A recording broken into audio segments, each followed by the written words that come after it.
Assalamualaikum warahmatullahi wabarakatuh. Ya, selamat siang anak-anakku semuanya. Apa kabarnya? Ketemu lagi dengan saya Bu Ratna ya.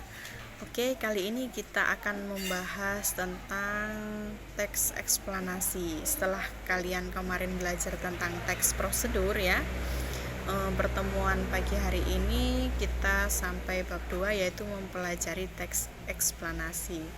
Nah, di sini nanti kita akan mempelajari apa saja anak-anak. Yang pertama yaitu mengidentifikasi informasi dalam teks eksplanasi lisan dan tulis. Dan yang kedua yaitu mengonstruksi informasi dalam teks eksplanasi. Yang ketiga menganalisis struktur dan kebahasaan teks eksplanasi. Dan yang terakhir memproduksi teks eksplanasi dengan memperhatikan struktur dan kebahasaannya. Nah, anak-anak, setelah kemarin kalian mengamati ya, mengidentifikasi teks prosedur, mengonstruksi teks prosedur, serta menganalisis teks prosedur, serta memproduksi ya, membuat teks prosedur. Untuk pertemuan kali ini kita akan membahas tentang teks eksplanasi. Nah, untuk literasinya hari ini yaitu silahkan nanti dibaca halaman 48 ya, teks eksplanasi yang berjudul demonstrasi massa. Nah, apa sih teks eksplanasi itu? Jadi untuk memahami teks eksplanasi ya, jadi anak-anak harus tahu strukturnya apa saja. Yang jelas di sini nanti kalian akan menemui tentang sebab akibat ya. Akibat-akibat itu berupa sekumpulan fakta. Jadi nanti kita akan belajar teks bab akibat ya, dari satu paragraf ke paragraf berikutnya. Jadi dalam teks eksplanasi sendiri di sini banyak penulis yang menggunakan kata fakta atau kalimat fakta yang fungsinya sebagai penyebab atau akibat terjadinya sesuatu peristiwa. Bahkan untuk lebih jelasnya lagi, silahkan dipelajari contoh-contoh teks di bawah ini ya.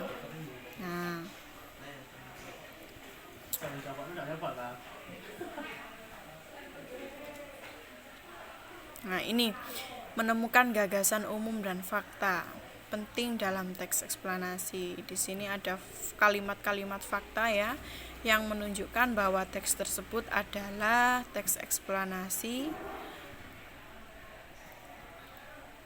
Nah, ini bagian-bagian pokok. Bagian-bagian pokok teks eksplanasi.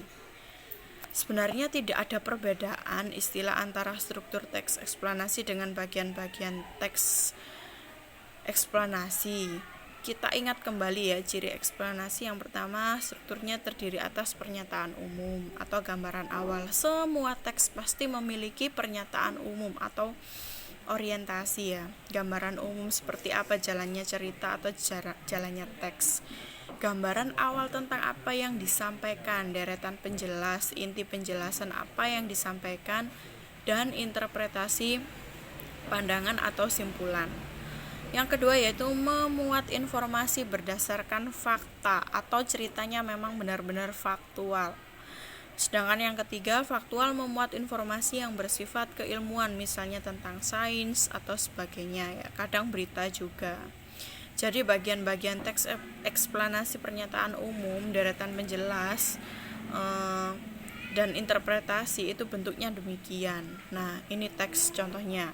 Banjir merupakan fenomena alam yang biasa terjadi di suatu kawasan yang banyak dialiri oleh aliran sungai. Kalian pahami strukturnya, pahami kebahasaannya ya. Silakan dipelajari. Nah, untuk tugasnya sendiri, tugasnya yaitu ikutilah instruksi di bawah ini.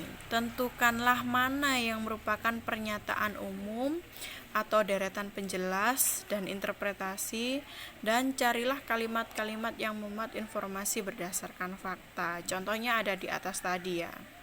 Kalimat fakta itu seperti apa? Bagian-bagian teks eksplanasi dari pernyataan umum sendiri ya.